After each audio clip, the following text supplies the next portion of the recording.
हुज़ैफ़ा भाई, सबसे पहले तो समझ नहीं आ रही, मुबारकबाद दें आपको या कंसर्न शो करें, क्योंकि जो भी मैंडेट आपको मिलता है, चाहे वो वफाक में हो, सेंटर में हो या आज़ाद कश्मीर में हो, डिस्प्यूटेड हो जाता है।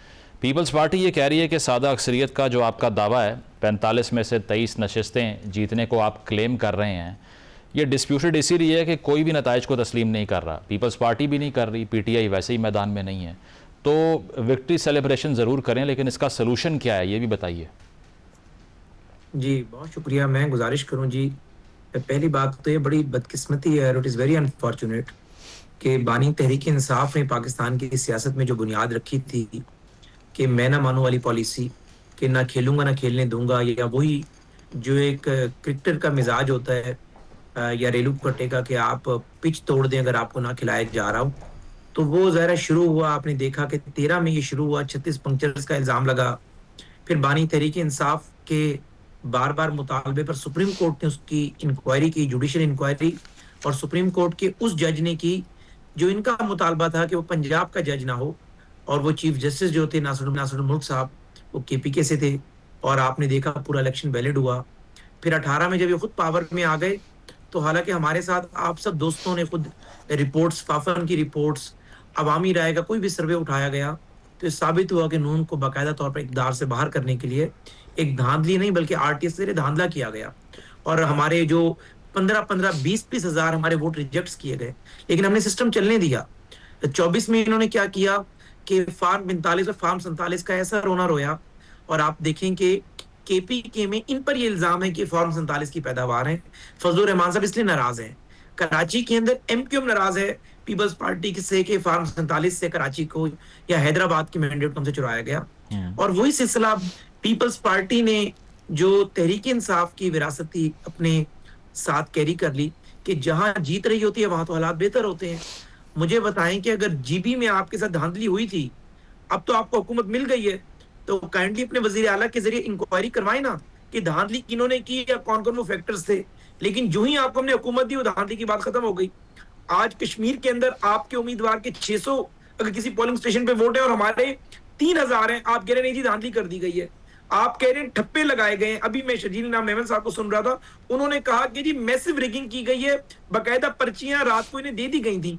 तो अल्लाह के वली, मुझे सिर्फ ये गुजारिश करनी है आपसे कि आजकल हर बंदे के हाथ में मोबाइल मौजूद है, तो कोई एक फुटेज ऐसी आई है, कोई एक तस्वीर ऐसी आई है, लेकिन सिर्फ वही पॉलिसी कि मैं ना मानूं, और जो ज़ाहिर तहरीक इंसाफ ने एक बयानिया बनाया, अब हर जमात उसी को कैरी कर रही है कि अगर आप हार जाएं तो एक ही बात रखें, जी मेरे साथ तो धांधली हुई है, ये फॉर्म 45-47 वाले हैं।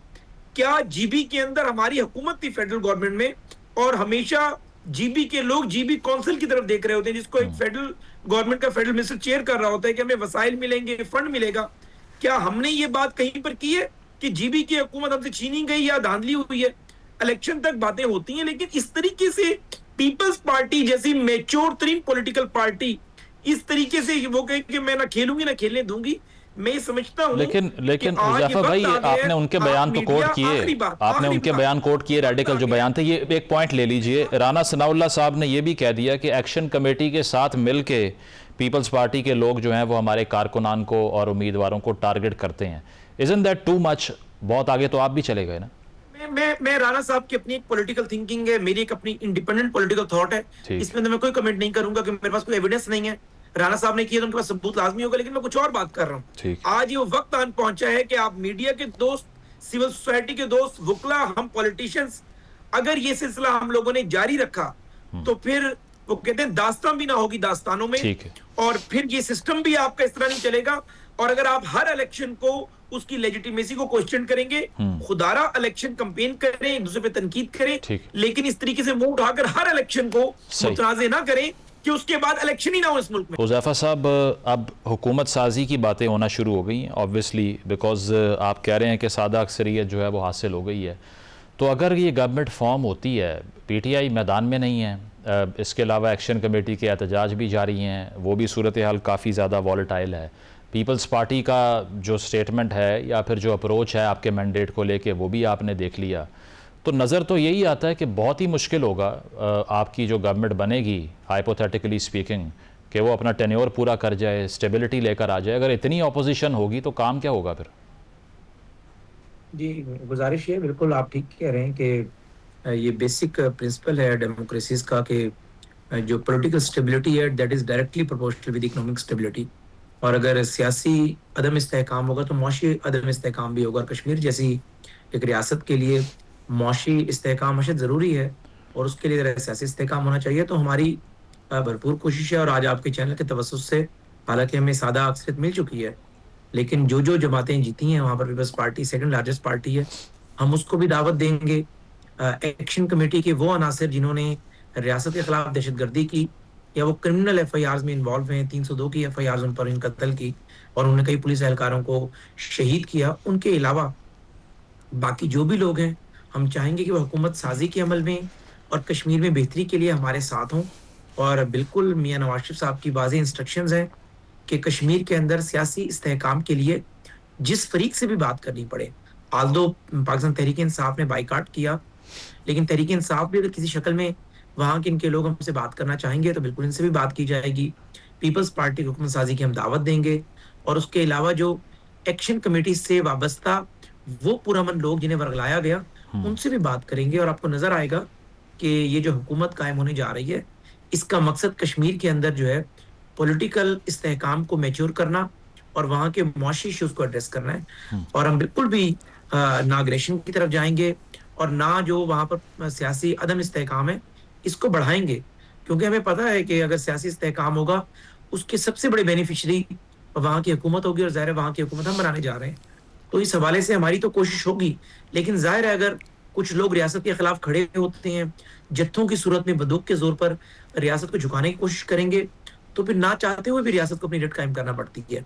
लेकिन जो पॉलिटिकल पार्टीज़ हैं, जो इलेक्टोरल प्रोसेस का हिस्सा रहीं, चाहे वो आईपीपी है, चाहे वो पीपल्स पार्टी है या वहाँ के आज़ाद कैंडिडेट्स, ठीक। वो सारे हमारे लिए काबिल एहतराम हैं।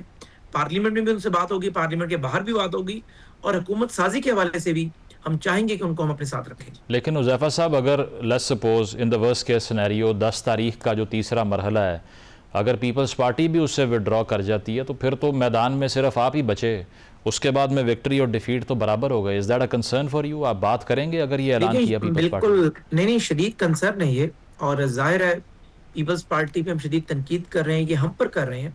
लेकिन ज़ाहिर है एक इलेक्टोरल प्रोसेस में से अगर एक मेजर पार्टी पहले पाकिस्तान तहरीक-ए-इंसाफ निकली, ये निकलेंगे तो लामहला असर पड़ेगा।